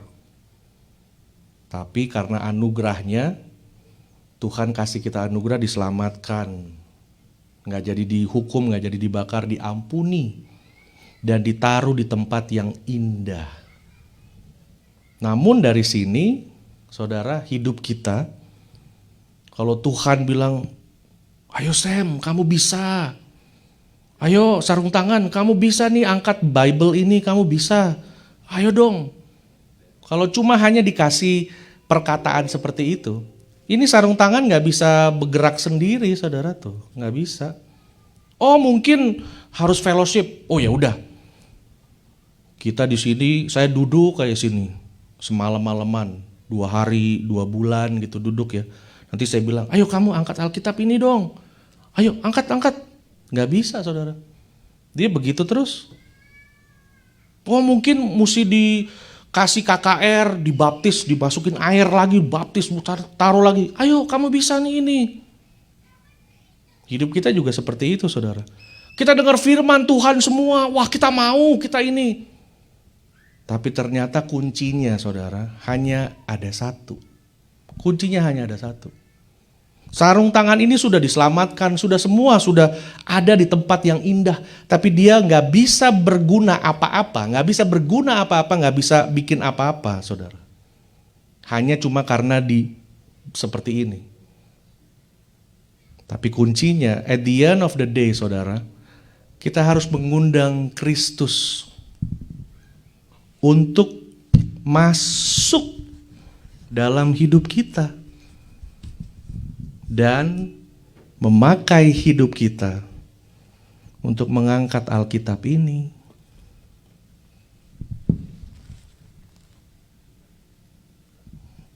Untuk melakukan banyak hal dalam hidup kita karena Kristus yang ada dan masuk dalam hidup kita saudara. Kalau Yesus Kristus masuk lewat Roh-Nya yang kudus, Dia akan mengerjakan banyak hal dalam hati kita. Dia mulai membersihkan hati kita. Dia mulai memberikan kita hal-hal yang baru. Dan hidup kita jauh lebih bisa berguna. Karena orang akan menghormati kita. Orang akan memandang kita bukan karena kita, tapi karena Kristus yang ada di dalam kita. Jadi dari sinilah, kalau secara manusia apa yang kita lihat, wah susah saudara.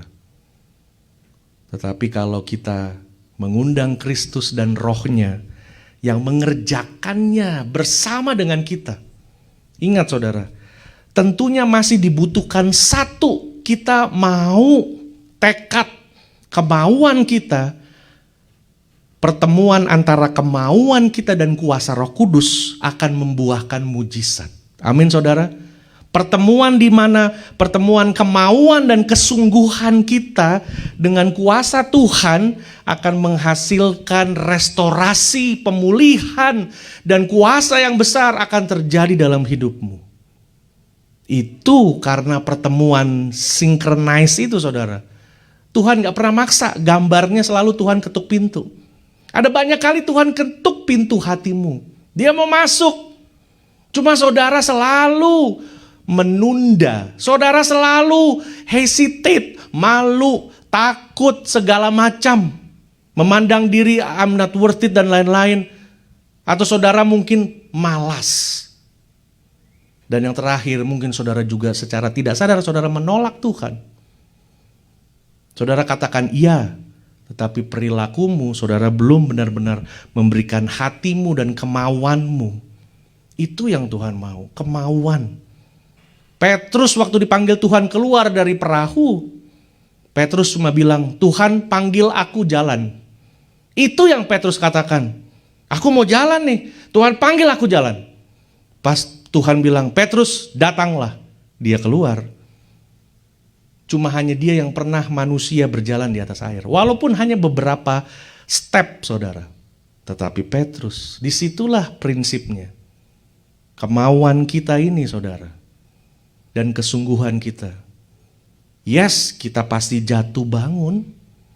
Tetapi Tuhan katakan, jatuh bangunnya kita tiap kali bertambah, lebih naik terus, lebih menjadi baik, lebih anak tangganya ke atas, bukan anak tangga ke bawah.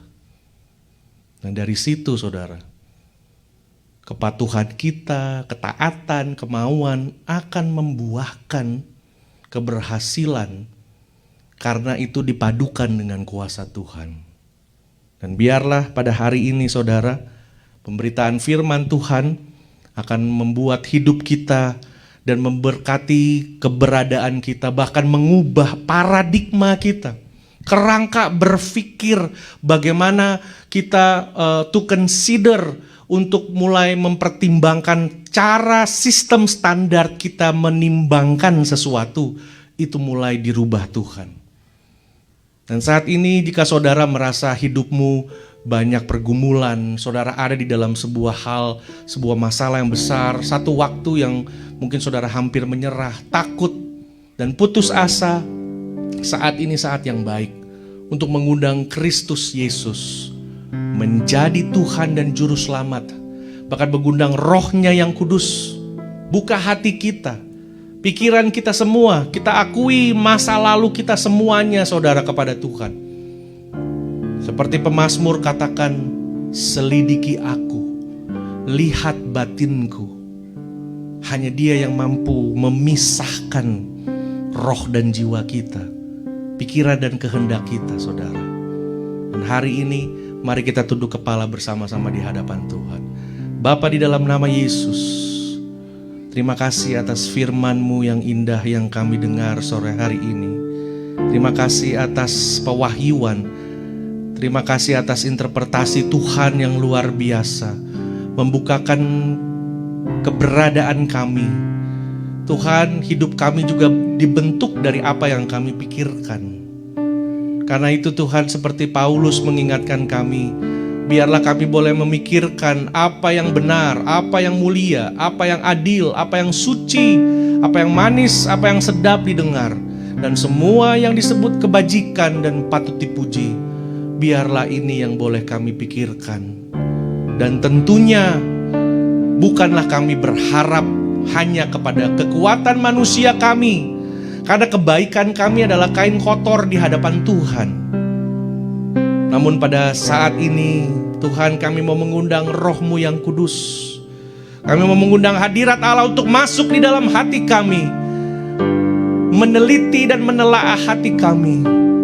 Give us a clean hand, give us a pure heart, Lord Jesus.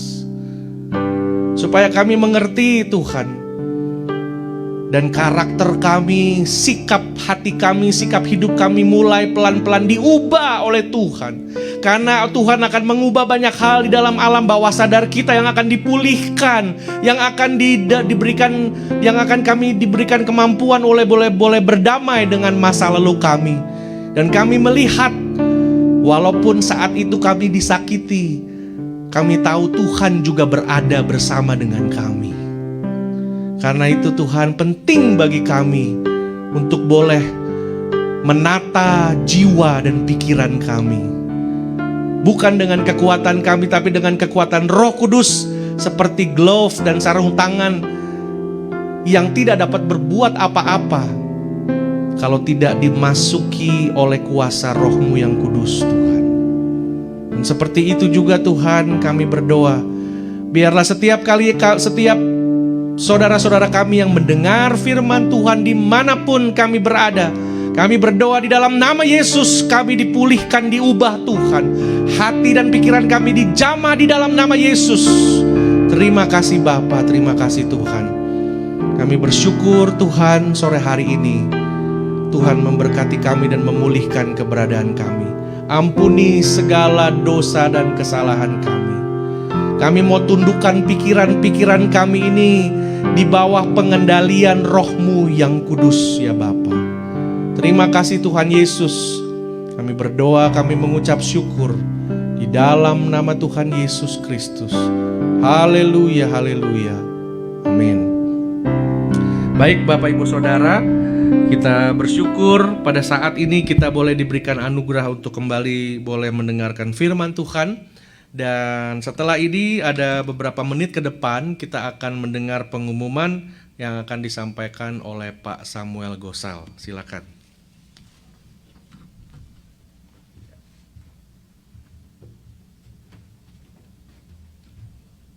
Selamat sore saudara-saudara semua. Kita hari ini diberkati dengan firman Tuhan yang luar biasa, di mana Paulus memberikan kita seperti petunjuk atau ide how to be son of God atau orang-orang yang berkenan kepada Tuhan. Pak Semi atau Pastor Semi memperbincangkan atau memberikan kita firman tentang orang yang dihormati. Kalau kita pikirkan orang yang dihormati itu selalu adil dan selalu harus jujur. Nggak ada orang yang dihormati itu nggak jujur atau nggak adil. Dan firman Tuhan pada hari ini tuh menuntut kita untuk bisa baik, mulia, manis dan semuanya, yang kalau kita sebagai manusia kita nggak bakal mampu. Tapi Paulus bilang yang kata logizomai, yang artinya at least you try, berikan kesempatan untuk mencoba. Dan itu yang Tuhan mau dari kita, untuk mencoba. Karena untuk menjadi orang yang berkenan kepada Tuhan itu, kalau kita tidak mencoba untuk menjadi orang yang berkenan kepada Tuhan, kita nggak akan pernah berhasil. Kalau kita nggak pernah bertumbuh, kita nggak akan pernah berkenan kepada Tuhan. Seorang manusia nggak bisa berkata kepada manusia yang lain, saya ini orang yang berkenan kepada Tuhan. Karena hanya orang lain yang bisa melihat kita ini orang berkenan kepada Tuhan atau enggak. Jadinya logizomai, what a wonderful words, yang artinya give a chance, try your best. Dan itu satu-satunya jalan yang kita bisa lakukan adalah give it a chance, try your best, seperti yang Paulus bilang. Dan kadang-kadang to try our best is very hard, karena of course Iblis nggak mau kita try our best. Iblis mau kita jatuh selalu dan nggak berhasil. But you know what? We have Holy Spirit. Holy Spirit always going to help us. Dan mari kita berdoa bersama-sama supaya kita selalu di dalam lindungan Holy Spirit, supaya kita selalu ditolong oleh Holy Spirit untuk mencoba, be our best, try our best. Kita bersyukur pada Tuhan untuk firman Tuhan pada hari ini. Bawa di dalam doa saudara-saudara untuk gembala kita, Pastor Semi, supaya dia dipakai Tuhan lebih banyak lagi di dalam pelayanannya. Bawa di dalam doa saudara-saudara untuk kita masing-masing, supaya kita selalu dilindungi dari COVID-19, dari segala yang jahat. Bawa di dalam doa saudara-saudara supaya kita semua saling mengasihi, saling mendoakan satu sama lain. Bawa di dalam doa saudara-saudara untuk negara Amerika, negara Indonesia, negara Israel, dan untuk pemimpin-pemimpin negara-negara ini. Dan kita di Amerika pada saat ini sedang menghadapi masa-masa di mana kita akan melewati masa-masa kampanye untuk pemilihan presiden. Very hard, very, kedengarannya kadang-kadang tidak adil, tapi bawa di dalam doa saudara-saudara untuk itu. Bawa di dalam doa saudara-saudara supaya pemimpin kita selalu di dalam bimbingan Roh Kudus. Dan saya kembali kepada pengumuman untuk saudara-saudara yang tertarik untuk memberikan perpuluhan, bisa masuk di dalam faithfulfic@gmail.com dan bisa memberikan perpuluhan melalui Zelle or Venmo. Sekali lagi, masuk di dalam faithfulfic@gmail.com dan mempergunakan Zelle or Venmo. Untuk saudara-saudara yang ingin memberikan perpuluhan dengan bentuk cash atau cek, bisa memberikan kontak kepada saya. Nomor telepon saya tertera di screen saudara-saudara untuk bisa memberikan persembahan cash atau cek. Dan setiap hari Sabtu biasanya kita melakukan care group pada jam 5 sore melalui Zoom. Saudara-saudara bisa ikut di dalam care group kita pada jam 5 sore melalui Zoom. Dan juga setiap hari Rabu dan hari Jumat kita juga melakukan pray bersama-sama, virtual pray untuk negara ini, untuk COVID-19, semuanya yang harus kita bawa di dalam doa. Dan itu pada jam 8 malam. Oke? Selanjutnya saya akan kembalikan kepada Pastor Semi. Dan Happy Sunday saudara-saudara, diberkatilah saudara-saudara yang mendengarkan firman Tuhan pada hari ini. Dan tekun di dalam melaksanakannya. Amen.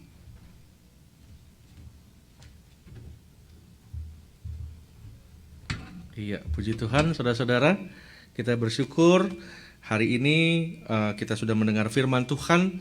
Dan juga sekali lagi saya mewakili Jemaat Tuhan, Gereja Tuhan, FIC mengucapkan banyak terima kasih atas persembahan, perpuluhan, ucapan syukur dari Bapak Ibu Saudara yang sudah kami terima melalui online, Venmo atau Zelle, dan juga melalui cash atau cek yang kami sudah terima.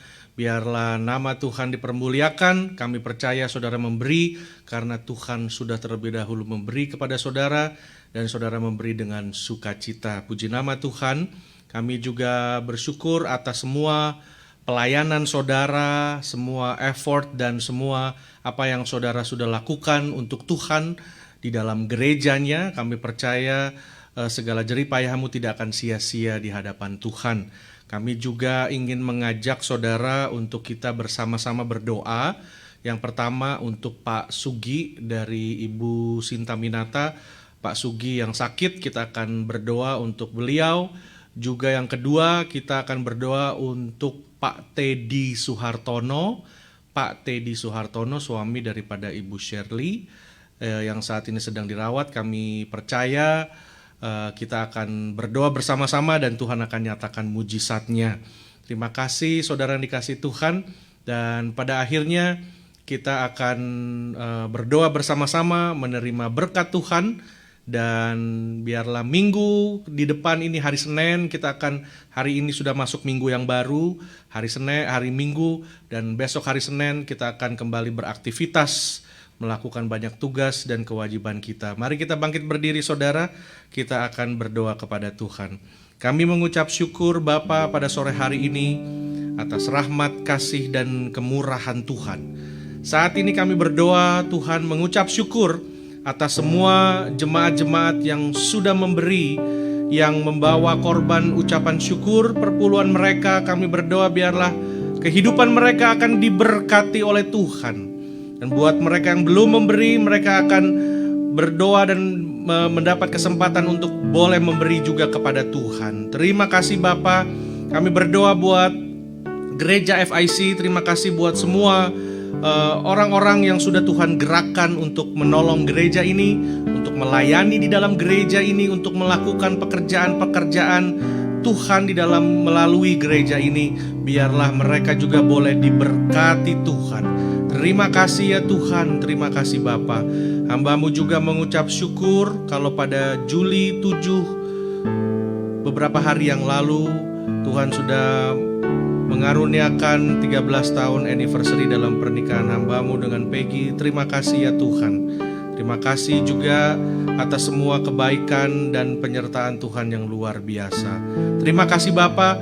Pada sore hari ini juga kami mengucap syukur atas semua saudara-saudara kami yang sudah mengikuti khotbah online ini ya Tuhan. Kami berdoa biarlah mereka juga bukan hanya mendengar, tetapi mereka juga boleh mengalami Tuhan, mengalami Kristus di hidup mereka. Dan mujizat-mujizat juga akan terjadi dalam hidup mereka. Kami berdoa buat semua jemaat-jemaat FIC, kami semua yang bergumul khusus juga dengan COVID-19, yang harus terus tetap berhati-hati, tetap harus stay at home, dan semua mungkin kami sudah sudah jenuh, sudah bosan, kami juga mungkin sudah tidak tahu harus berbuat apa. Tetapi pada hari ini kami mendengar firman Tuhan, kami diberikan pengharapan yang baru. Kami percaya Tuhan berserta dengan kami di dalam saat-saat yang seperti ini, dan Tuhan akan memimpin kami sampai semua ini berlalu dan kami melihat tangan pemeliharaan Tuhan yang sempurna ada di dalam hidup kami. Terima kasih Tuhan, terima kasih Bapa. Kami berdoa sore hari ini untuk Pak Sugi.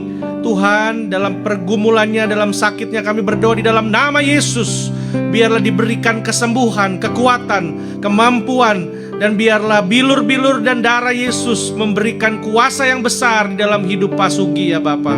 Kami juga berdoa untuk Pak Teddy Suhartono.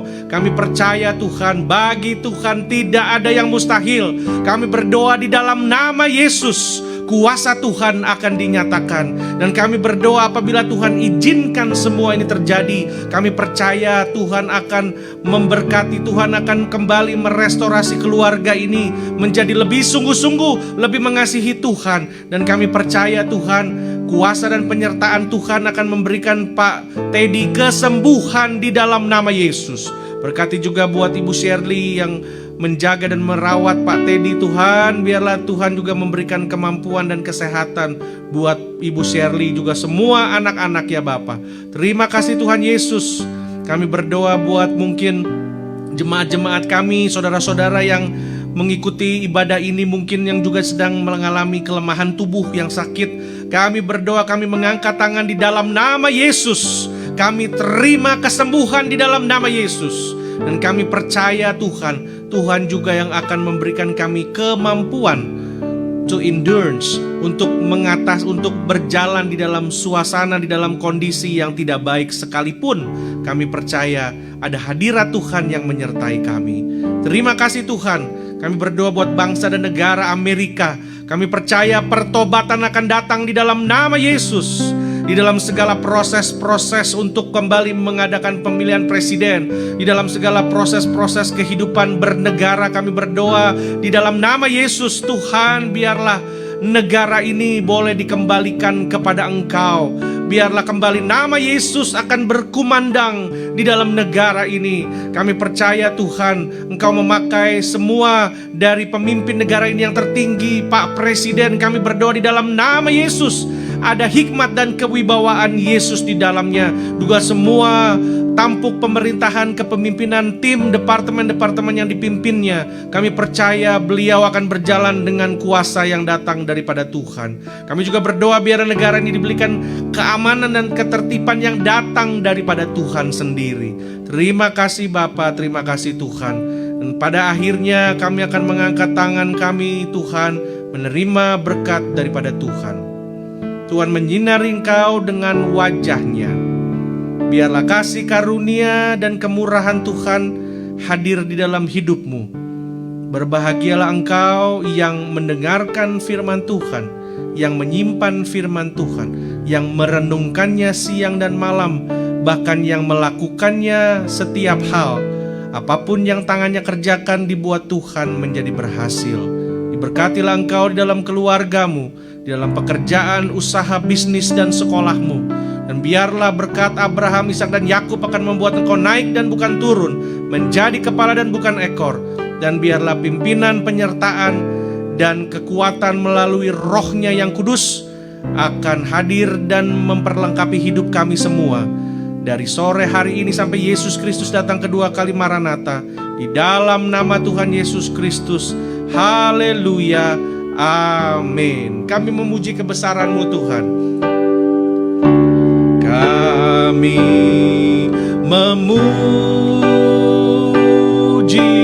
kebesaran-Mu. Ajaib Tuhan, ajaib Tuhan. Kami memuji